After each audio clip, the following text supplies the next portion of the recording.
Halo Sobat Duisman, bertemu lagi bersama kami, saya Sinta, Dan saya Prapti. pada Duisman Podcast. Jadi, pada kali ini kita kedatangan narasumber yang sangat spesial, teman-teman, yaitu dari Densus 88. Kepada Kakak Gatan, silakan untuk memperkenalkan diri terlebih dahulu. Perkenalkan, saya Gatan Effendi, saya dari Densus 88 Anti Teror Polri. Baik teman-teman, di sini kita akan membahas seperti apa itu Densus 88, seperti apa peranan Densus 88 itu, dan apa saja tugas dari adanya Densus 88 itu. Baik Kak Gatan, di sini saya langsung saja untuk ke pertanyaan yang pertama. Mengenai Densus 88. Densus 88 itu apa sih, Kak? Oke, Bisa dijelaskan, saya Kak? izin menjelaskan secara umum ya. Jadi Densus 88 itu adalah salah satu satuan kerja di Kepolisian Republik Indonesia yang dimana khusus menangani bidang terorisme. Jadi Densus itu hanya cukup menangani kasus-kasus pidana terorisme yang terjadi di Indonesia saja. Seperti itu. Oke, jadi tugas dari Densus 88 itu untuk apa adanya Densus 88 itu, Kak? Jadi Densus 88 itu terbagi juga beberapa satuan juga. Ada yang namanya Direktorat Pencegahan, ada Direktorat Penindakan, ada Direktorat Intelijen. Jadi satu Densus ini memiliki beberapa tugas yang banyak. Kalau saya di Densus di bagian pencegahan. Jadi saya memberikan sosialisasi atau pemahaman kepada masyarakat-masyarakat umum, kepada siswa-siswa di sekolah, kepada kampus-kampus tentang bahayanya intoleransi, radikalisme, terorisme, dan ekstremisme. Oke, jadi seperti yang kita ketahui bahwa adanya singkatan yang dikatakan dengan IRED IRED, ya Kak betul. ya. IRED itu adalah intoleransi, radikalisme, Radikalisme, ekstremisme, ekstremisme, dan dan juga juga terorisme. terorisme. Jadi bagaimana dari Densus 88 ini melakukan tugasnya untuk mencegah dari adanya IRED tersebut, dan kenapa Densus 88 ini menyasar ke sekolah-sekolah atau kepada para pelajar Pelajar. Kakak? Baik, sebetulnya kalau tentang terorisme ini bukan cuma tugas Densus untuk menanggulangi hal tersebut, akan tetapi tugas kita bersama. Karena aksi-aksi terorisme ini bukan cuma mengancam kedaulatan negara, akan tetapi juga mengancam korban jiwa, kerusakan yang umum. Jadi IRED ini adalah singkatan dari tadi. Yang pertama itu intoleransi. Intoleransi adalah tidak menerimanya perbedaan. Itu secara umum. Yang radikal adalah menginginkan perubahan secara kilat, besar, dan pola pikir ini kaku, tidak mau menerima pendapat orang lain. Sedangkan ekstremisme salah satu pola pikir yang toksik yang menggunakan kekerasan untuk mencapai tujuannya tersebut. Sedangkan kalau terorisme menurut definisi adalah suatu perbuatan yang menimbulkan ketakutan secara meluas dan korban secara massal yang biasanya bermotifkan ideologi, agama, dan politik. Politik. Seperti itu. Nah, di sini saya izin bertanya, Kak. Di era digitalisasi ini, kita tidak lepas dari media sosial. Nah, apa sih jika konten-konten di media sosial itu kan dapat menimbulkan konten-konten yang negatif atau bersifat ekstrim? Betul. Gimana sih cara kakak membedakan antara orang yang sedang beropini di media sosial dan juga orang yang sedang menghasut ataupun memanipulasi orang untuk melakukan tindakan kekerasan? Tentang di Di, dunia digital ya, ya. Nah, jadi di dunia digital ini sekarang sedang apa namanya sedang maraknya. marak nih, Ya. sedang Ya, kasus-kasus. mentor-mentor yang banyak itu merekrut anak-anak di sekolah itu melalui digital karena kita sebagai Gen Z nih lahir kan di era digital Iya. yang sudah berkembang kan. Iya. Nah, jadi gampang disusupi. Bagaimana ciri-cirinya?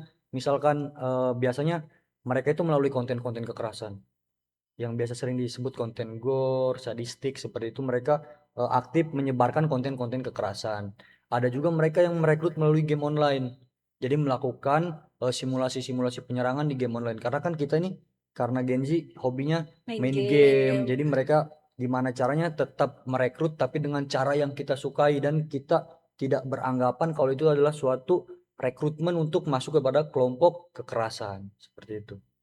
Baik, jadi tadi Kakak tanyakan bahwa dari game online itu bisa untuk merekrut para Gen Z. Kenapa bisa dari game online? Padahal seperti yang kita lihat game online itu hanya digunakan untuk seru-seruan saja Betul. oleh Gen Z. Kenapa bisa dia mengarah ke tindakan terorisme tersebut, Kak? Betul. Jadi saya izin menjelaskan sedikit. Eh, jadi di beberapa game online itu ada beberapa fitur yang bisa kita setting. Jadi fitur-fitur yang misalkan contoh bisa kita memegang senjata, jadi bisa kita menggunakan bendera-bendera kelompok ekstremisme. Jadi mereka menggunakan game online ini sebagai sarana mereka berlatih atau sarana mereka mensimulasikan penyerangan tersebut dan bakal mereka lakukan nanti di dunia nyatanya mereka. Jadi mereka tuh berlatih tapi di game online. Jadi mereka salah gunakan game tersebut. Jadi seperti simulasi gitu ya. Simulasi Simulasi mereka di game online. Berarti jika diumpamakan game online ini seperti dua mata pisau yang Betul, berbeda gitu ya betul Kak ya. sekali, betul. Jika kita gunakan dengan bijak maka tidak akan mengujung kekerasan. Betul. Sama juga kita bisa simulasikan dengan api lah game Iya. online itu. Jadi untuk dari adanya tindakan-tindakan seperti radikalisme atau yang berujung kekerasan ini tentunya dilakukan oleh para Gen Z atau Betul. generasi muda. Betul. Apakah di sini ada dampak dari kehidupan anak muda tersebut, misalkan seperti broken Broken home home. atau terkena bully, Kak? Betul. Jadi beberapa indikasi atau faktor-faktor yang sudah kita dalami dari beberapa kasus yang terjadi di Indonesia. Yang pertama betul sekali, dia itu broken home, biasanya kurang kasih sayang atau kurang perhatian dari keluarganya. Yang kedua, ini nih yang sangat-sangat sering terjadi sekali, dia itu kena bully di sekolah ataupun di lingkungannya. Jadi bully. Yang ketiga, ada juga indikasinya faktornya adalah kurangnya literasi digital. Jadi balik lagi karena kita Gen Z hidup Iya, di di era dunia digital yang digital. sudah berkembang dan maju ini, jadi kita harus banyak-banyak juga mengembangkan literasi digital kita. Nah, tadi kan kita menyinggung tentang bully. Apakah menurut kakak jika seseorang melakukan bully di sekolah itu merujuk pada tindakan intolerarisme, Intoleransi. intoleransi, dan juga kayak mengapa seseorang bisa melakukan tindakan bully? Seperti yang kakak sudah jelaskan tadi, seperti kurangnya kasih sayang dan juga kurangnya literasi digital tentang perundungan-perundungan di sekolah. Saya izin menjelaskan dengan salah satu contoh kasus di mana dia dibully karena dia tadinya broken home karena salah satu orang tuanya itu bekerja di luar negeri dan dia dan teman-temannya membuli itu. Jadi membuli itu terus-menerus, akhirnya dia sakit hati. Nah, fenomenanya sekarang berubah. Orang yang telah dibully itu bukan lagi pesimis, bukan lagi tidak punya rasa gairah hidup, ingin mengakhiri hidup kan dulu seperti itu kan. Sekarang fenomenanya berubah. Orang yang dibully itu mereka berpikir bagaimana caranya saya membalaskan dendam yang saya rasakan, rasa sakit yang saya terima atas pelaku-pelaku yang telah membuli dia. Oke Kak, jadi di sini kan dampak bully ini sangat signifikan ya. Nah, Betul. bagi teman-teman yang menonton podcast ini, ada langkah baiknya kita hindari bully itu baik ada di lingkungan sekolah maupun di lingkungan masyarakat karena sangat berdampak kepada mental seseorang. Jadi di sini Kak, bagaimana kita bisa untuk mengetahui seseorang ini terpapar radikalisme atau terorisme itu dari kehidupannya sehari-hari? Oke, berarti ciri-ciri orang yang Ciri-ciri terpapar orang seperti yang apa terpapar, sih? iya. Nah, biasanya orang itu sangat menjaga privasi handphonenya. Jadi tidak mau orang lain melihat handphonenya karena biasanya mereka menggunakan handphone mereka ini sebagai alat komunikasinya mereka. Jadi sangat merahasiakan handphonenya dari temannya, dari orang tuanya, dari guru. Jadi sangat merahasiakannya. Yang kedua, cirinya juga adalah cara bicara dia. Cara bicara dia itu selalu tentang ajakan kekerasan. Jadi ngobrol sedikit, nada bicaranya tentang kekerasan, tentang penyerangan, tentang melakukan aksi-aksi yang melanggar hukum di negara kita. Biasanya seperti itu. Ada juga misalkan menjaga dirinya juga dengan teman. Jadi biasanya circle-circlean nih mereka nih, nggak mau bergabung dengan yang tidak sepaham dengan dirinya. Biasanya seperti itu juga. Jadi seperti yang sudah ada banyak kasus ya Kak ya, di sekolah-sekolah baik itu yang ada di luar Bali ataupun di Bali, pelajar ini bisa untuk melakukan tindakan terorisme Sangat bahkan membuat bom ya Kak. Sangat bisa. Jika dipikir-pikir nih Kak, gimana caranya seorang pelajar itu bisa untuk mengambil tindakan pengeboman? Bahkan jika membuat bom itu kan memerlukan bahan-bahan yang Alat-alat. sulit untuk didapatkan. Dari mana mereka bisa mendapatkan, barang-barang itu dan bisa kepikiran untuk melakukan tindakan seperti itu, Kak? Baik, saya izin menjelaskan juga tentang dari mana sih mereka bisa mendapatkan barang itu, bagaimana cara mereka bisa tahu cara merakitnya. Disclaimer dulu, ini bukan saya mengajari untuk apa namanya, Merakit bom merakit bomnya sendiri. Iya, seperti apa, iya. mencari bahannya di mana. Pokoknya untuk bahan-bahan seperti itu jelas tidak ada di situs manapun yang resmi yang ada di Indonesia. Jadi tidak ada. Tutorialnya pun tidak ada di akun-akun YouTube, tidak ada di akun-akun TikTok yang ada di Indonesia yang resmi itu tidak ada. Jadi karena rasa keingintahuan mereka yang sangat besar, akhirnya mengakses situs-situs, mengakses akun-akun yang bahkan sudah diblokir di Indonesia, bahkan sudah dilarang di Indonesia. Jadi mereka karena rasa keinginan yang sangat besar, rasa balas dendam yang sangat besar, mereka sanggup mengakses situs-situs yang sudah diblokir di negara kita. Jadi dia mendapatkannya situs dari luar seperti itu. Nah, Kak, IRAD ini kan menuju ke mengancam anak-anak yang di bawah umur nih. Betul. IRAD ini memicu anak-anak yang di bawah umur. Bagaimana cara orang yang melakukan IRAD ini memanipulasi anak-anak di bawah umur untuk melakukan tindakan kekerasan? Apakah itu ada di doktrin terlebih Heeh. dahulu anak-anak Ah, tersebut atau betul. Eh, jadi biasanya anak-anak ini kekurangan literasi digital kan. iya, Jadi kurang paham tentang handphone ini sebetulnya positifnya sangat banyak. Akan tetapi negatifnya tidak kalah iya, banyak dari iya, benar positifnya juga. sekali. Nah, jadi karena kekurangan literasi digital, mereka menganggap orang yang peduli dengan mereka di sosial media mereka yaitu orang yang betul. Itu Mhm. orang yang bisa mereka ikuti, itu orang yang bisa mereka jadikan guru.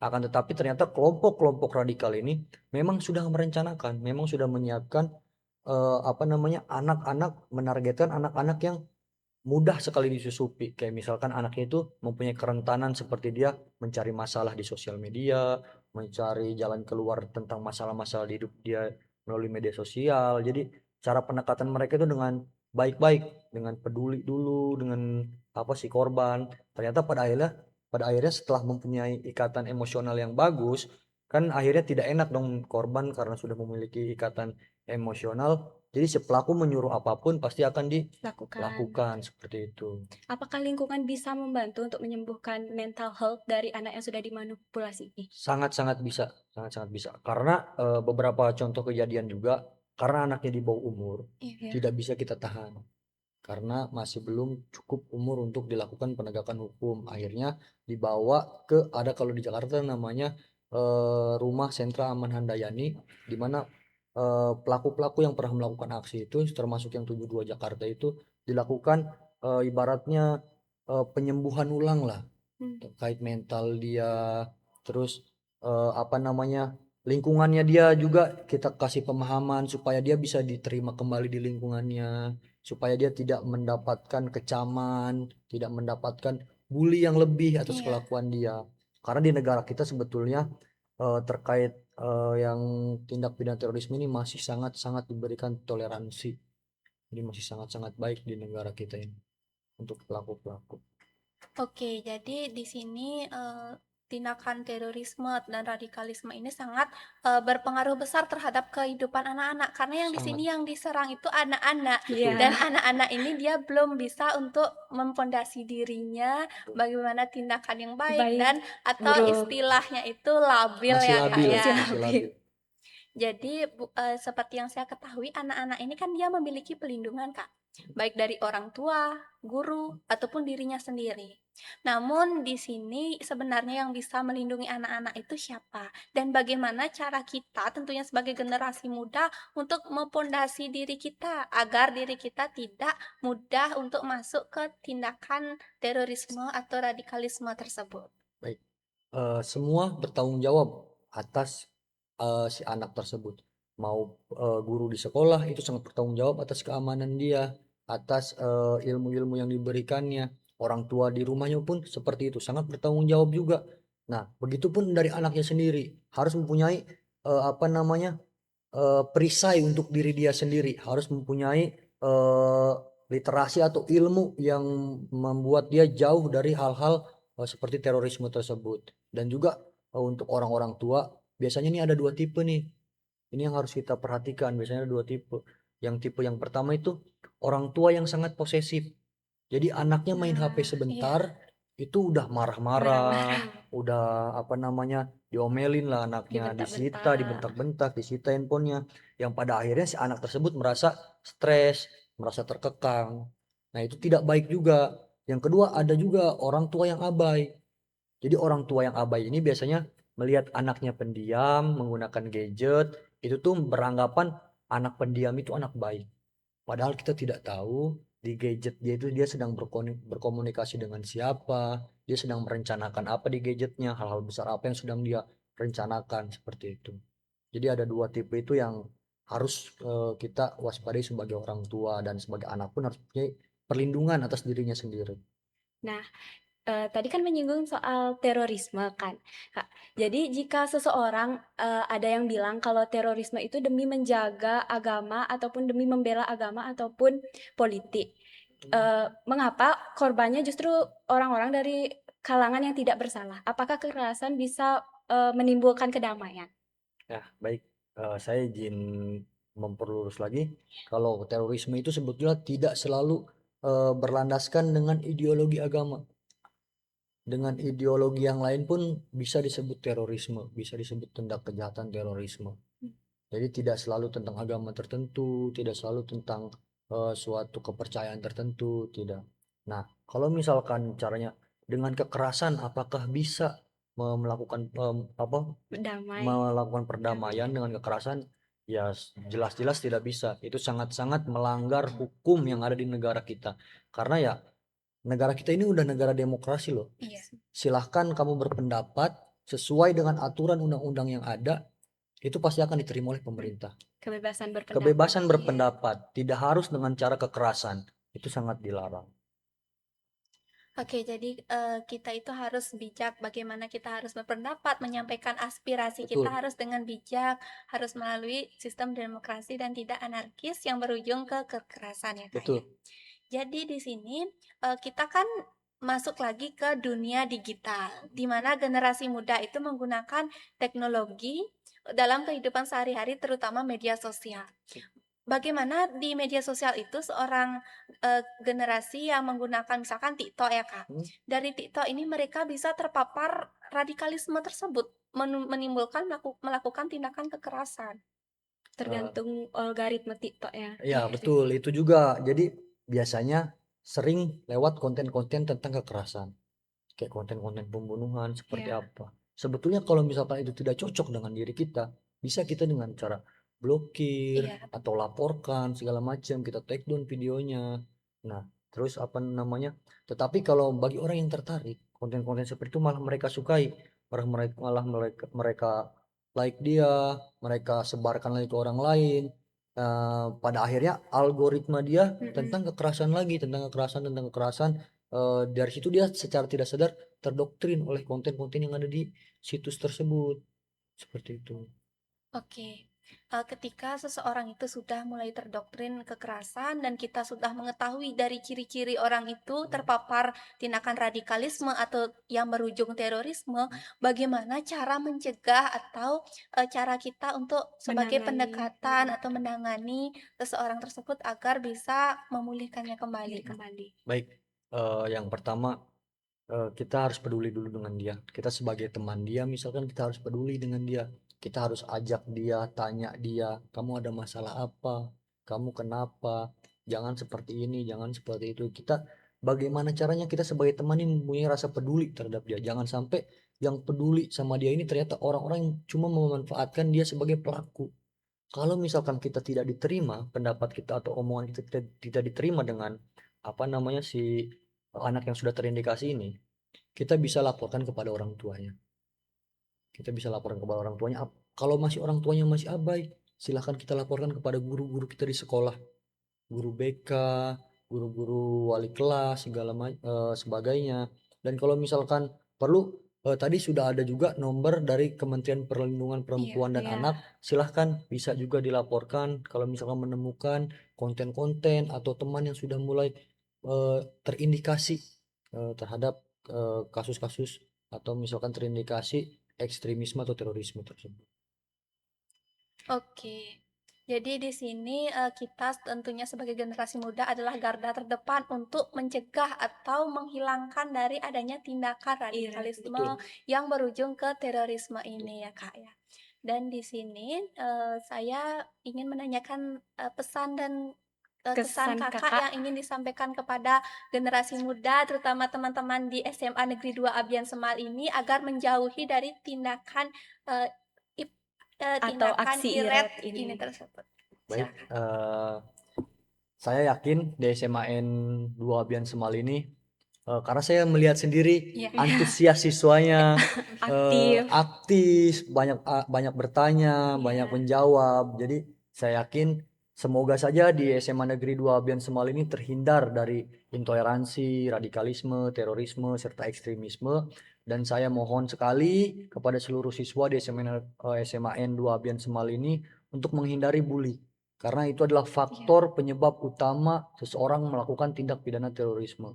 Jadi tolong untuk semuanya saling menghargai, saling rukun, dan jangan pernah membuli satu sama lain.